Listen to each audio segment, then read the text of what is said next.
حضرت عبداللہ بن عتیق کہتے ہیں میری پنڈلی ٹوٹ گئی تھی، تو نہ تو اس دور میں پلستر ہوتا تھا، نہ آپریشن ہوتا تھا، اور نہ ہی چڑھانے والا بابا ملتا تھا، یہ کام تو تھے نہیں۔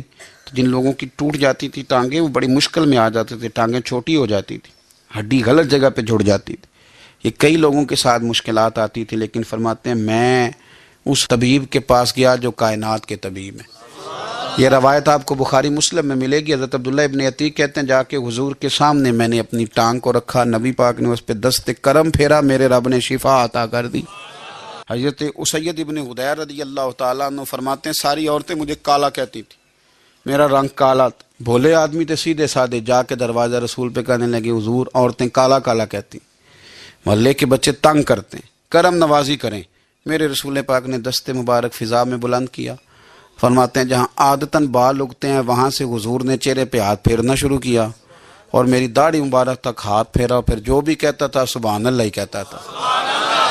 ظلمت کو ان کے نور نے کافور کر دیا، جس پر پڑی نظر اسے بھی نور ہی کر دیا۔ اللہ تعالیٰ نے بڑا خوبصورت وجود اطہر میرے نبی پاک کو عطا کیا، اور برکت والا وجود، یہ تو ہیں حضور کے وجود نور کی برکتیں۔ آج کس چیز کی برکت ہوگی؟ آج ہمارے گھروں میں ذکر رسول کی برکت ہوگی۔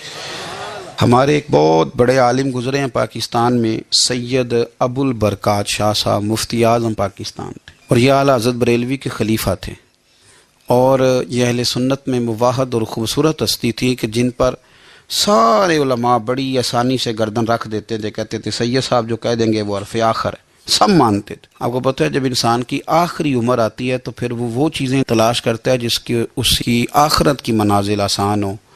تو سید صاحب آخری عمر مبارک میں ایک کتاب ہے شاہ عبد الاقصی محدث دہلوی کی مدارج النبوہ، جس میں حضور کے معجزات لکھیں، نبی پاک کی شانیں لکھیں۔ آخری عمر مبارک تھی، وہ چارپائی پہ لیٹے رہتے تھے، صاحب فراش تھے، علیل تھے، تو وہ لوگوں سے کہا کرتے تھے کہ مجھے نا وہ نبی پاک کے معجزات سناؤ، اس سے میرا دل ٹھنڈا ہوتا ہے۔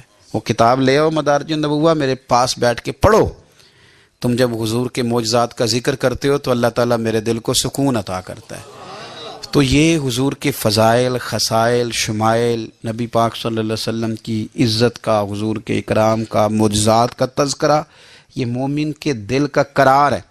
جب ہم اپنے گھروں کے اندر بیٹھ کے ان تذکار کو چھیڑتے ہیں تو اللہ تعالیٰ ہمارے حال پہ بڑی رحمت فرماتا ہے، ہمارے لیے رب کریم آسانیاں فرماتا ہے۔